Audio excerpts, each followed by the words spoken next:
Boa noite a todos. Vamos dar início ao estudo do Evangelho dessa noite, do Centro Espírita Caminho da Verdade. O nosso capítulo de hoje é não separar o que Deus juntou. Para isso nós vamos fazer uma prece. Deus Pai Todo-Poderoso, Jesus Mestre Amigo, mais uma vez aqui, reunidos em seu nome, gostaríamos de solicitar o seu amparo, para que possamos entender os seus ensinamentos de uma forma mais profunda, para que esses ensinamentos fiquem solidificados em nossas atitudes, em nossos pensamentos, em nossos sentimentos. Que possamos aprender para agir e servir cada vez mais. Que assim seja, graças a Deus. Esse capítulo é o capítulo mais curto do Evangelho, mas ele é muito significativo, né? Porque ele nos dá uma ideia de uma relação que é muito importante, que é a relação, né, do matrimônio. Não somente com aquela visão, né, da lei humana, mas se estendendo a sua importância para a formação da família. Então, não separar o que Deus juntou. Ele fala da indissolubilidade do casamento e ele fala também do divórcio. A indissolubilidade do casamento, para a gente falar, a gente vai ter que escrever aqui uma passagem, né, de Jesus. E chegaram a ele os fariseus, tentando-o e dizendo: é porventura lícito a um homem repudiar a sua mulher por qualquer causa? E ele respondendo lhes disse: não tendes lido que quem criou o homem desde o princípio o fez macho e fêmea? E disse: por isso deixará o homem pai e mãe e juntar-se-á com sua mulher, e serão dois numa só carne. Assim que já não são dois, mas uma só carne. Não separe logo o homem o que Deus ajuntou. Replicaram-lhes eles: pois, por que mandou Moisés dar o homem à sua mulher carta de desquite e repudiá-la? Respondeu-lhes: porque Moisés, pela dureza de vossos corações, vos permitiu repudiar vossas mulheres. Mas ao princípio não foi assim. Eu, pois, vos declaro que todo aquele que repudiar sua mulher, se não for por causa da fornicação, e casar com outra, comete adultério. E o que se casar com a que o outro repudiou, comete adultério. Está em Mateus capítulo 29, versículo 3 a 9. Então, essa fala toda, né, essas respostas que Jesus deu e a sua explicação são muito profundas, se a gente for analisar, né? Primeiro ele diz que não tem deslido, quer dizer, é algo que já tinha sido escrito, ou seja, é o que já estava lá, né, no Velho Testamento, que já tinha acontecido, né, que Moisés já tinha reforçado.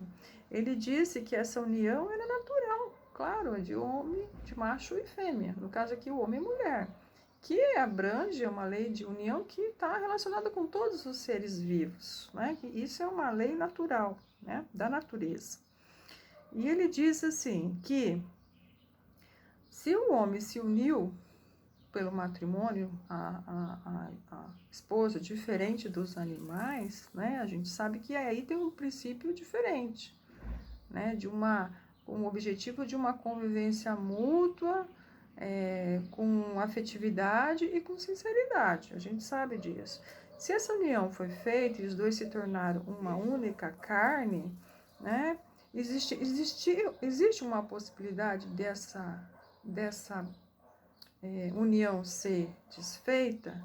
Jesus, né, disse que sim, que essa união poderia ser desfeita, mas que, conforme Moisés falou, com base, né, no que ele chamou de coração duro, né, ou seja, por conta das nossas imperfeições. Mas ele fala que no início, né, ou seja, quando Deus nos criou, não era assim. né? Ele nos criou para que essas uniões ocorressem, né, com base na afeição e que elas fossem imutáveis, né? Não passíveis de serem falidas, mas por conta das nossas imperfeições, isso aconteceu. E aí ele fala que Moisés, ele cita Moisés dizendo que essa dureza do coração, né, que gera a necessidade, né, de rompimento dessa relação. E ele vai mais ainda, ele diz assim, que é permitido, desde que haja, né, o adultério, que ele chamou aqui de fornicação. E ele diz que aquela é permitido que o homem repudie sua mulher, se não for por causa de fornicação e casar com outra, comete adultério. Quer dizer, se não for por essa causa, o homem não pode deixar a sua esposa. E o que casar com outro que repudiou, comete adultério também. Por quê? Porque naquela época também tinham aquelas mulheres que eram adúlteras, né, do ponto de vista de adultério mesmo, numa significação mais simples, mas que eram, quando descobertas, elas eram lapidadas. O que era isso? Elas eram apedrejadas. Jesus aqui foi e criou um paliativo. Ele disse que quem estivesse com ela faria adultério, para que isso não acontecesse, né? Mantivesse a vida, né, da mulher que errou, mas que ela ficasse sozinha. Isso seria uma condenação, né, do que a morte em condição pública por apedrejamento, que seria muito mais grave. Como Jesus já trazia uma possibilidade de uma lei mais de amor, né, de uma melhor conduta moral, ele disse assim que ela continuaria vivendo, ela continuaria viva, só que ela não poderia, né? Ninguém teria interesse de casar com ela de novo, para não banalizar essa relação, né, de união. Então a gente vê que realmente é muito profundo, né? E no que se baseia, né, um casamento que a gente, né, uma união, um matrimônio que seria indissolúvel? Ele se baseia na lei do amor, né, de uma afeição que a gente chamaria mútua e sincera. Então, se for baseado realmente no amor verdadeiro, nessa união onde que não esteve interesses materiais, não houve interesse do ponto de vista de vaidade, de ambição, né, que realmente foi o amor verdadeiro, ela é de Deus, né? Ela proveio de uma união, é a manifestação de Deus na nossa vida. Com isso, ela vai ser duradoura, naturalmente ela será duradoura. E isso é muito importante, por quê? Porque a gente sabe que a partir dessa relação do homem e da mulher no matrimônio, o que nós permitimos? Nós permitimos a reencarnação de outros espíritos.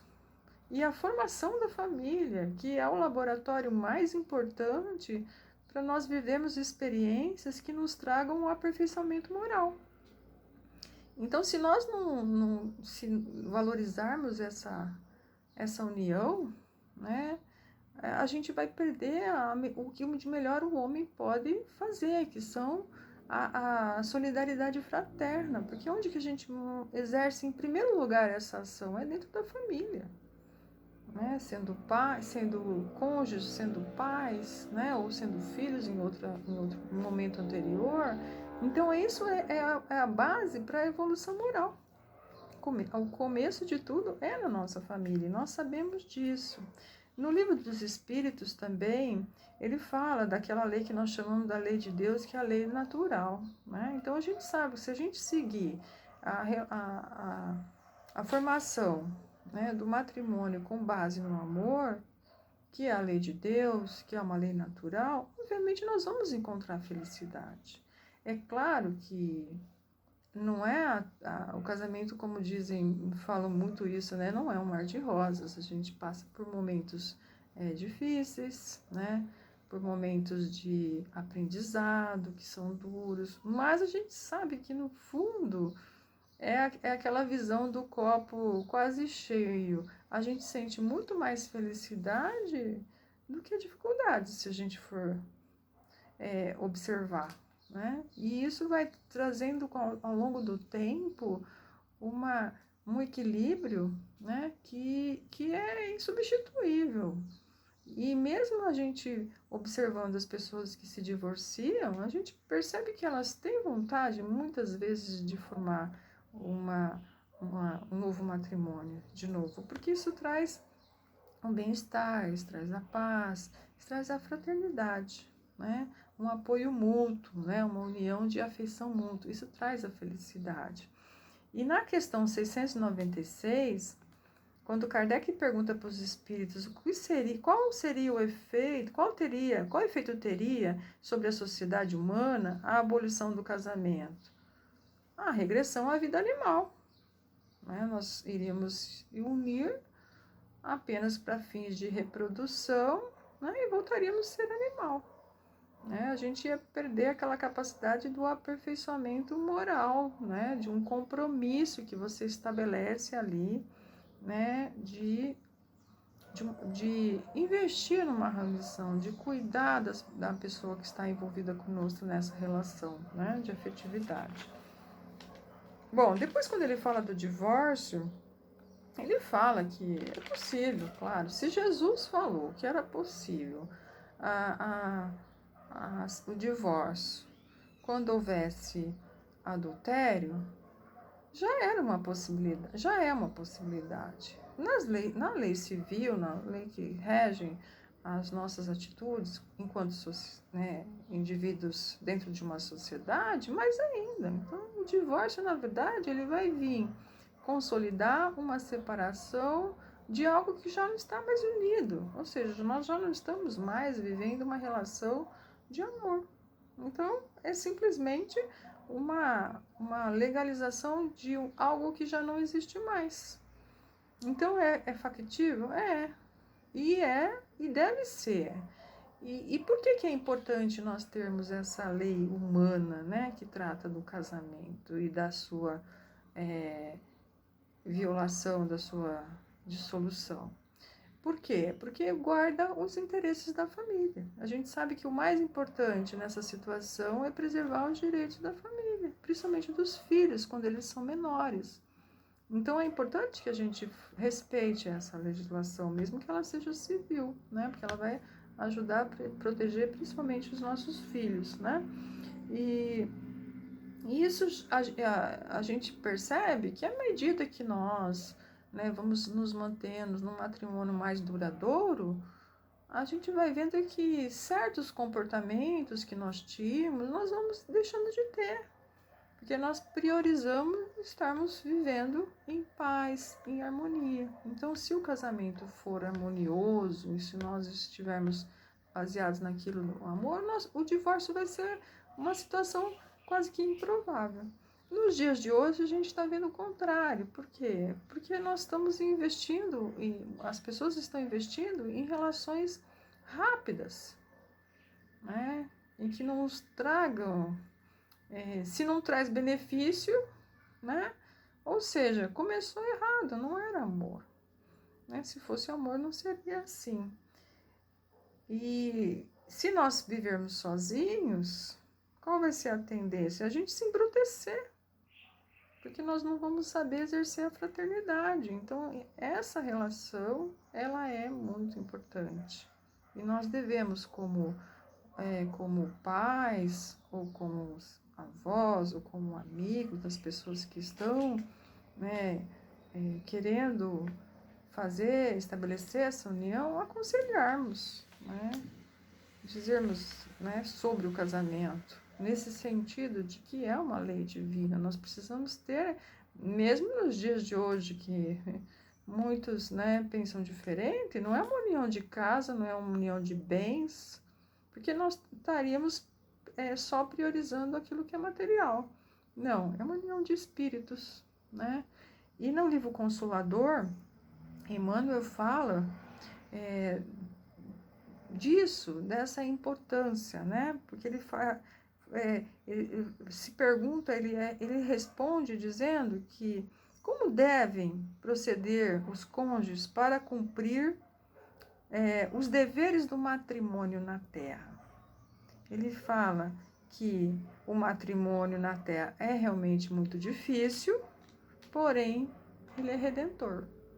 O que significa isso? Que nós vamos estar, né, vivenciando compromissos nos quais nós não fomos bem-sucedidos em existências anteriores.